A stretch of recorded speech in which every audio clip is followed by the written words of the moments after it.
Apesar de nós termos a odontologia na família, o meu avô já era dentista, o meu pai também era dentista desde a década de 70, a odontologia ela mudou muito da década de 90 para cá, né? E quando nós nos formamos no final do ano de 2004, muita coisa tinha acontecido e já não existiam mais aqueles pacientes que vinham facilmente ao consultório. Era necessário que o dentista fizesse um movimento para esses pacientes virem. Obviamente, no início nós fizemos aqueles cursos em que todos os dentistas fazem, cursos de pós-graduação, especialização, mestrado, enfim, um aprofundamento que é necessário na parte técnica científica da odontologia. Mas mais ou menos uns 5 anos depois de formado, o tempo que a gente levou para fazer esse curso, a gente viu que era necessário mais conhecimento. E esse conhecimento era um conhecimento de administração, de marketing, de diferenciação, neuromarketing, enfim, o que fazer para encantar o cliente e o que fazer para reter o cliente para administrar bem um consultório, uma clínica, como uma empresa de odontologia. A Marina teve participação fundamental. A gente estava num momento que a gente não sabia por onde começar. E no início a gente não tinha uma estrutura bonita, uma estrutura moderna que nem nós temos hoje. Então o que a gente tinha era uma estrutura ultrapassada, uma estrutura antiga, uma estrutura de mais de 30 anos, e o que a gente podia fazer era empregar o conhecimento que a gente tinha adquirido.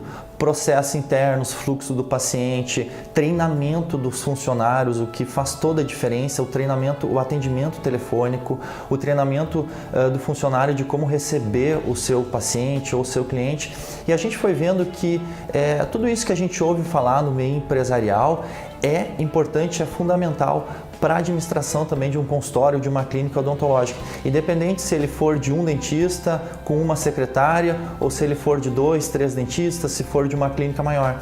Se você tem um processo e se você tem um roteiro e uma lista de tarefas do que todos os seus funcionários têm, um roteiro de como é a entrada do paciente e por onde ele vai andar na clínica até ele sair, como deve ser a chegada dos exames, a chegada do material de laboratório. Se você tem tudo isso, é mais fácil controlar e é mais fácil de ver os seus números também. Afinal de contas, todo mundo quer trabalhar com qualidade, quer ter clientes felizes, mas também quer receber um valor gratificante por isso. Então, no meio de todo esse processo, você vê seus números subirem. O que faz é uma mágica super interessante.